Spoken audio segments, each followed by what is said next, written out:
10월 12일 KMA 뉴스브리핑 시작하겠습니다. 젊은 층은 코로나19 피해를 비교적 덜 받는다는 인식이 퍼져 있는데요. 실상은 전혀 그렇지 않은 걸로 확인됐습니다.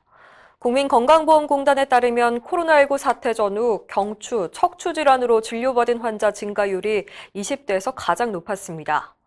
정신건강도 심각한 수준인데 공황장애로 병원을 찾은 20대가 전년도보다 3,500여 명 증가했고 우울증과 불면증 증가율도 각각 23.6%, 7.4%로 20대가 가장 높습니다.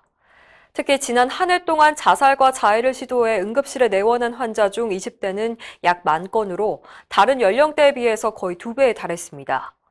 더불어민주당 서동영 의원은 취업을 앞둔 청년층은 다른 집단보다 코로나19 영향을 더 크게 받는다며 다양한 지원책이 필요하다고 강조했습니다. 한편 코로나19 백신 부스터샷 접종이 오늘부터 시작됐습니다. 확진자 치료병원 종사자들이 먼저 맞고 25일부터는 60세 이상과 고위험군을 대상으로 접종합니다. 응급의료 종사자를 폭행한 사람은 장소를 불문하고 처벌토록 하는 방안이 추진돼 의료계가 환영하고 있습니다. 현재는 응급실 안에서 폭행을 저지른 가해자만 처벌할 수가 있는데요. 최근 더불어민주당 김경협 의원이 대표 발의한 응급의료법 개정안은 장소를 응급실로 특정하지 않고 응급의료 행위를 하는 모든 장소로 확대했습니다. 이에 대해서 대한의사협회는 응급 환자는 어디에서든 응급처치를 받을 수 있기 때문에 개정안의 취지는 타당하다고 밝혔습니다. 또 개정안이 응급의료 방해금지 대상에 보안요원을 포함시킨 것에 대해서도 응급의료기관의 보안 인력은 의료인과 동등하게 보호받아야 한다며 공감을 표했습니다.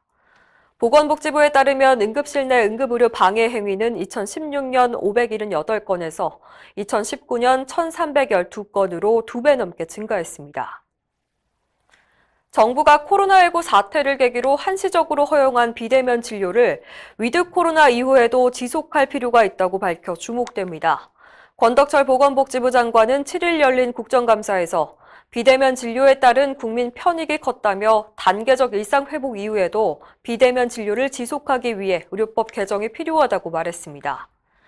최근 경제부처 주도로 거론되고 있는 환자 원격 모니터링에 대해서도 권 장관은 굉장히 효과가 있다며 기기의 안전성과 유효성 확보를 토대로 제도화하는 방안을 마련 중이라고 말했습니다.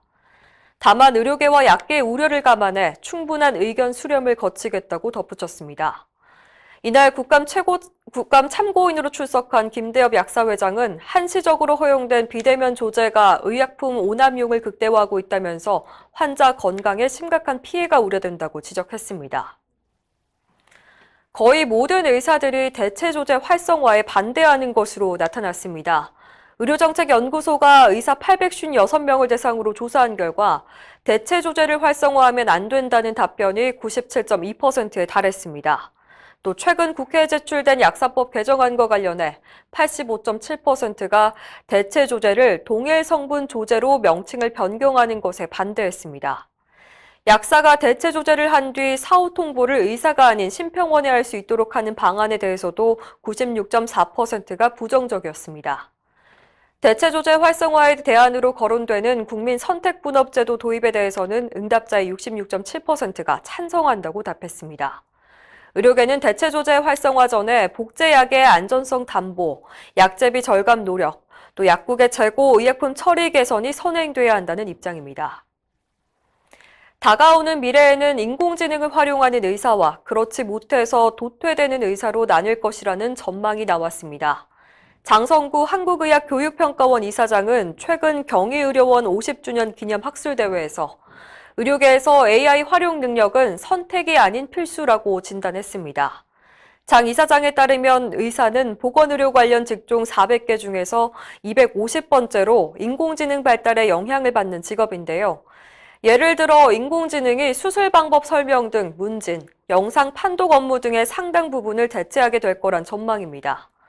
인공지능으로 표준화된 의료 서비스 제공이 가능해져서 소위 명의의 개념도 사라질 것이라고 내다봤습니다. 장 이사장은 특히 미래에는 AI가 시키는 대로 처방과 진료를 하는 의사, AI 알고리즘 개발에 적극 참여하는 의사, 또 AI 주치의와 상호 보완하는 의사로 나뉠 것이라며 의사가 인공지능에 종속돼 고유성을 잃지 않기 위해선 의과대학 때부터 인공지능 알고리즘 개발 교육이 이루어져야 한다고 강조했습니다. 이상으로 뉴스 브리핑을 마칩니다. 자세한 사항은 의협신문을 참고하시길 바랍니다.